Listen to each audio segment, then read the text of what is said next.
हम पढ़ रहे थे यहाँ पे ई एन जेड नोमेनक्लेचर। सो हमने ना कुछ एल्कीन्स के लिए हम ई एन जेड नोमेनक्लेचर पढ़ते हैं। आपको पता होगा कि जब एल्कीन्स के आसपास यहाँ पर हम देखते थे CH3H यहाँ पर हो और HCH3 तो हम कहते थे ट्रांसपोजिशन।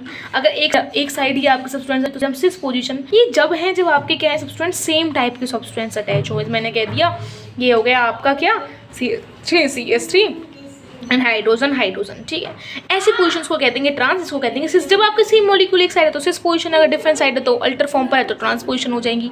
लेकिन अगर एक बार बताओ, अगर आपकी जो सब्सटेंस है वो ही अलग हो जाए तो मतलब आपके पास मैं ऐसे कह दूँ ये एक यहाँ हाइड्रोजन हुआ है, एक H2COH है ऊपर, या CH3 CH2 और यहाँ पर हाइड्रोजन। अब बताना है क्या पोजीशन होगी इसकी। सारे सब्सटेंस आपके क्या हो गए, डिफरेंट हो गए। आप इस पोजीशन को क्या कहेंगे, ना तो इसको हम एक्सेस कह सकते हैं ना इसको ट्रांस कह सकते हैं। तो हमें समझ में आया कि यहाँ पर हमें जरूरत पड़ी किसी नोमेनक्लेचर की कि ऐसे क्वेश्चंस की नोमेनक्लेचर हम कैसे देंगे।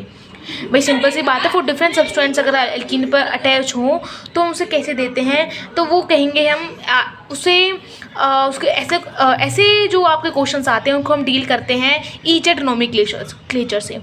तो क्या मैं इस टॉपिक को एक तरीके से ये भी कह सकती हूँ कि ये टॉपिक जो हम पढ़ रहे हैं ये एक लिमिटेशन है CN ट्रांस ग्रुप की। सो बिल्कुल कह सकते हैं, क्योंकि आपको पता होगा EN जेड नोमेनक्लेचर किसको वेरीफाई कर रहे हैं हम आगे, जो ट्रांसेस और ट्रांसर जो वो बताना बंद कर रहा है कि अब हम बता नहीं पाएंगे कि कौन सा मॉलिक्यूल है, क्योंकि अगर डिफरेंट सब्सटेंस अटैच हो जाते हैं तो इट्स वेरी डिफिकल्ट टू कि कौन सा सिस है कौन सा ट्रांस है। तो उसके लिए हम EN जेड नोमेनक्लेचर यूज़ करते हैं। तो इस EN जेड नोमेनक्लेचर को हम कैसे डिस्क्राइब करते हैं, लेट्स सी। ओके, सो यहाँ पर ध्यान रखना है, अगर मान के चलो आपकी जब मैंने EN जेड नोमेनक्लेचर किया तो ई जेड नोमेनक्लेचर अगर आपके जो प्रायोरिटी ऑर्डर है, आपने प्रायोरिटी ऑर्डर तो सीख रखा है, अकॉर्डिंग टू CIP रूल आप दे सकते हो प्रायोरिटी ऑर्डर। अगर आपके प्रायोरिटी ऑर्डर दोनों सेम साइड आ जाएं ऐसे करके तो इसको कहते हैं हम या फिर जेड को, सॉरी इसे कहते हैं हम क्या, जेड कहते हैं, जेड नोमेनक्लेचर। और अगर यही आपकी प्रायोरिटी ऑर्डर डिफरेंट हो जाती है तो इसको कहते हैं हम अपोजिट साइड आ जाते हैं। एग्जाम्पल के लिए हम लेके चलते हैं, एग्जाम्पल मैंने देखा है यहाँ पर कार्बन फ्लोरीन क्लोरीन और आप ब्रोमीन हो गए, यहाँ पर आयोडीन हो गए। तो पहली प्रायोरिटी आपकी क्लोरीन पे जाएगी, सेकंड प्रायोरिटी यहाँ जाएगी, थर्ड प्रायोरिटी सेकंड प्रायोरिटी। अगर देखना है यहाँ पर जो प्रायोरिटी करते हैं वो अलग अलग करते हैं दोनों के हिसाब से, ठीक है। तो पहली प्रायोरिटी यहाँ, सेकंड प्रायोरिटी यहाँ पर भी पहली प्रायोरिटी यहाँ, सेकंड प्रायोरिटी यहाँ पर आ गई। इसका मतलब क्या हुआ, प्रायोरिटी ऑर्डर है जो दोनों साइड वो क्या रहा है, सेम आ रहा है। इट्स मीन्स ये क्या होगा, आपका जेड कॉन्फ़िगरेशन होगी इसकी। ओके, समझ आई चीज़ें। ऐसे ही एक क्वेश्चन और करते हैं। एक क्वेश्चन आपके सामने आया होगा, ऐसे अगर मैं दूंगी तो आप कर दोगे सॉल्व। अगर इसको बताओ, ये आपके सामने क्वेश्चन है, this is what that we have given, ऐसे करके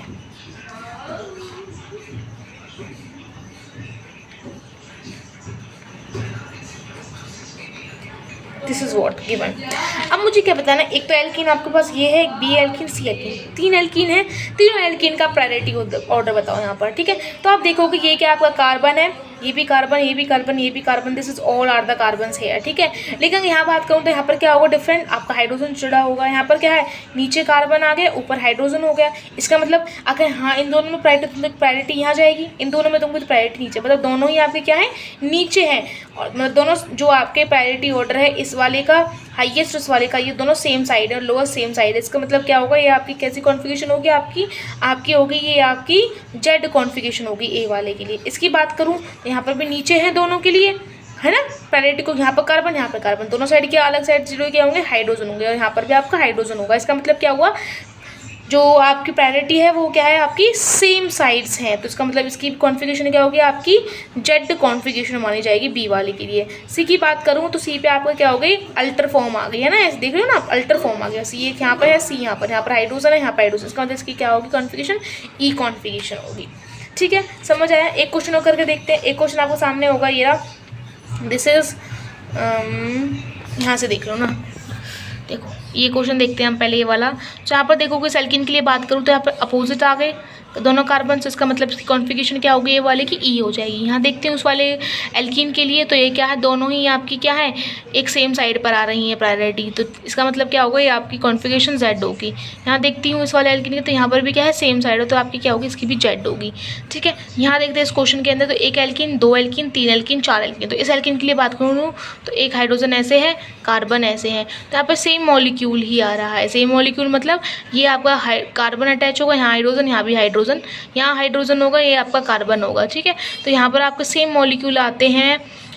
इसका मतलब एक तरीके से इसको ऐसे समझ के चलो कि यहाँ पर कोई मॉलिक्यूल अटैच भी नहीं है तो एल्कीन के अंदर, तो इसके हम कॉन्फ़िगरेशन नहीं निकाल सकते। ठीक है, अब इसके लिए निकालेंगे। ठीक है, इसके देखोगे आप दोनों क्या है, अपोजिट्स हैं, हायर प्रायोरिटी आपकी डिफरेंट साइड्स हैं, तो ई यहाँ पर भी ई, यहाँ पर जेड होगा क्योंकि दोनों सेम साइड पर हैं। ये रहा कार्बन और ये कार्बन है, तो दोनों अब रिमेनिंग हाइड्रोजन होगा, यहाँ पर भी हाइड्रोजन होगा, तो सेम साइड आपकी प्रायोरिटी ऑर्डर आ रहा है। इसका मतलब इसकी जेड कॉन्फ़िगरेशन होगी। एग्जाम्पल ये रहा एक आपके सामने जेड वाला। ठीक है, आप इसकी एल्कीन को चेक कर सकते हो, इस एल्कीन को भी, इस एल्कीन को भी, इस एल्कीन को। सारी एल्कीन्स क्या हैं आपकी, क्या है आपकी जेड वाली होंगी, क्योंकि आप देखोगे ये क्या है आपका CH, ये भी CH है, तो एक हाइड्रोजन बचा तो ऊपर जाएगा, एक इधर जाएगा, तो इसकी प्रायोरिटी यहाँ देखो, तो 1 यहाँ जाएगा, 2 वहाँ जाएगा, 1 यहाँ, 2 यहाँ, मतलब सेम साइड प्रायोरिटी आ रही है। इसका मतलब क्या होगा, ये क्या होगा आपका, सारे ही जेड वाले होंगे। आया समझ में, आया गाइस समझ में। अब पढ़ते हैं नेक्स्ट हमारा DL नोमेनक्लेचर। जो आपका DL नोमेनक्लेचर होता है, DL नोमेनक्लेचर होता है जो आपका, ये जनरली उसके लिए हम यूज़ करते हैं ऐसी फॉर्म्स के लिए, ऐसी फिशर्स फॉर्म्स के लिए जहाँ पर आपके बहुत ज़्यादा ही एसिमेट्रिक, बहुत ज़्यादा ही आपके एसिमेट्रिक क्या हो, सेंटर्स प्रेजेंट हो मॉलिक्यूल के, उसके लिए हम ज़्यादातर यूज़ करते हैं आपका क्या, DL नोमेनक्लेचर। ओके, समझ आया। ठीक है गाइज, तो DL नोमेनक्लेचर में क्या होता है, अगर आप एग्जांपल्स देखोगे इसके लिए, तो D और L, D आपके जनरली जो आप चेंजमेंट निकाल सकते हो DL कॉन्फ़िगरेशन के अंदर, वो क्या चेंजमेंट है कि आपको फिशर फॉर्म दे रखा है, उसके लास्ट वाले कार्बन पर आ जाओ। ठीक है, लास्ट वाले कार्बन पर आप देखोगे, अगर वहाँ पर क्या है आपके, वहाँ पर जो लास्ट वाला आप ना, मैं एग्जाम्पल क्या दे रखा है, एक एग्जाम्पल को देखो, ये एग्जाम्पल दे रखा है मुझको, एक का ये है कि इसे हम जो यहाँ पर पढ़ा D ग्लूकोज, ये आपका क्या पढ़ा था, L ग्लूकोज आपने पढ़ा था। ठीक है, तो यहाँ पर आप लास्ट वाले कार्बन पर आ जाओ, ये वाला कार्बन, ये वाला कार्बन, यहाँ पर देखोगे आप इनकी पोजीशंस क्या हुई है, चेंज हुई पड़ी हैं। जब ऐसे पोजीशंस आपकी चेंज हुई पड़ जाए, लास्ट वाले कार्बन के सब्सटेंस की पोजीशन, बस सारे सेम होते हैं पर लास्ट वाले कार्बन के सब्सटेंस की पोजीशन चेंज होती है, तो जब उसके लिए हम क्या निकालते हैं, आपकी DL कॉन्फ़िगरेशंस निकालते हैं। ठीक है, समझ आया।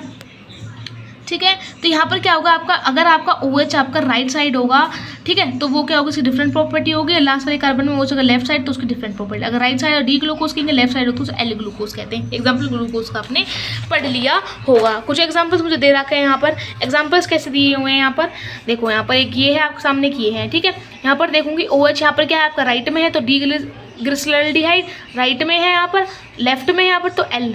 नेक्स्ट एग्जाम्पल ये रहा आपका, सब कुछ सेम है, ये भी सेम है, पर लास्ट वाले कार्बन को देखूंगे तो यहाँ पर क्या है, पोजीशन चेंज हुई पड़ी है सब्सटेंस की। अगर पोजीशन चेंज हुई पड़ी है सब्सटेंस का, इसका मतलब क्या होगा, यहाँ पर आपकी कॉन्फ़िगरेशन चेंज होगी। कॉन्फ़िगरेशन होगी तो D फ्रुक्टोज, इसका क्या होगा, L फ्रुक्टोज, क्योंकि राइट में आपका क्या है, यहाँ पर सिंपल सा प्रेजेंट है OH। ठीक है, ये हो गया आपको सारी कॉन्फ़िगरेशन। EZ कॉन्फ़िगरेशन समझ में आ गया होगा आपको, और आपको D एंड L नोमेनक्लेचर भी समझ में आ गया होगा। नेक्स्ट हम पढ़ते हैं कुछ मिरर इमेजेस और सुपर इम्पोजेबल इमेजेस के बारे में।